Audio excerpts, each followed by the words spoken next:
Now it's ready. Yummy. ଏଇଟା ଥିଲା ଇଡଲି ଚାଟ୍। ଆପଣମାନେ କେବେ ଟ୍ରାଏ କରିଛନ୍ତି କି?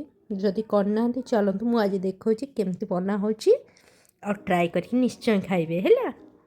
ଫାଷ୍ଟ ଏଠି ମୁଁ ସମ୍ବର ବନେଇ ନେଇଛି। ସମ୍ବର ପାଇଁ ଏଠି ମାନେ ବେସିକ୍ ଯେଉଁ ଛୁଙ୍କ ଦିଆଯାଏ, ତାପରେ ପିଆଜ ଭାଜି ଦେଇଥିଲି, ଟମାଟୋ ପକାଇଥିଲି, କଞ୍ଚା ଲଙ୍କା ବି ଦେଇଥିଲି, ତାପରେ ସବୁ ଭେଜିଟେବୁଲ୍ ପକାଇକି ତାକୁ ହାଲକା ଭାଜି ନେଇଥିଲି। ଆଉ ନର୍ମାଲ୍ ବେସିକ୍ ଯେଉଁ ଆମର ସମ୍ବର ଥାଏ ସେଇଭଳିଆ ହିଁ ବନେଇଥିଲି, ବଟ୍ ବହୁତ ହି ୟମି ହେଇଥିଲା।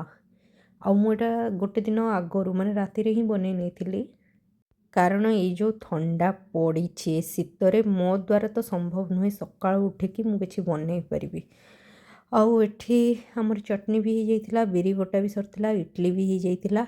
ଆଉ ଚାଲନ୍ତୁ ମୁଁ ଦେଖୁଛି କେମିତି ଇଡ଼ଲି ଚାଟ୍ ହୁଏ। ଓହୋ, ମାନେ ଏତେ ଟେଷ୍ଟି ଲାଗେ ଇଏ। ଆଉ ଇଡ଼ଲି ବହୁତ ସଫ୍ଟ ହେଇଥିଲା।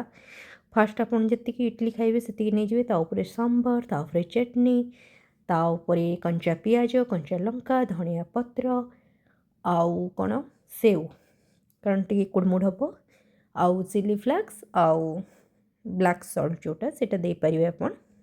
ବାସ୍, ତାପରେ ରେଡ଼ି ହେଇଗଲା ଆପଣଙ୍କର ଚଟପଟାସା ଇଡ଼ଲି ଚାଟ୍। ଥରେ ଘରେ ବନାନ୍ତୁ ଆଉ ଖାଇକି ନିଶ୍ଚୟ କମେଣ୍ଟ କରିବେ କେମିତି ହେଇଥିଲା। ଆମମାନଙ୍କୁ ତ ବହୁତ ହି ଟେଷ୍ଟି ଲାଗିଥିଲା ଆଉ ଖାଇକି ମନ ବି ଖୁସି ହେଇଥିଲା। ଚାଲନ୍ତୁ ଦେଖା ହେବ ନେକ୍ସଟ ବ୍ଲଗ୍ରେ। Bye bye.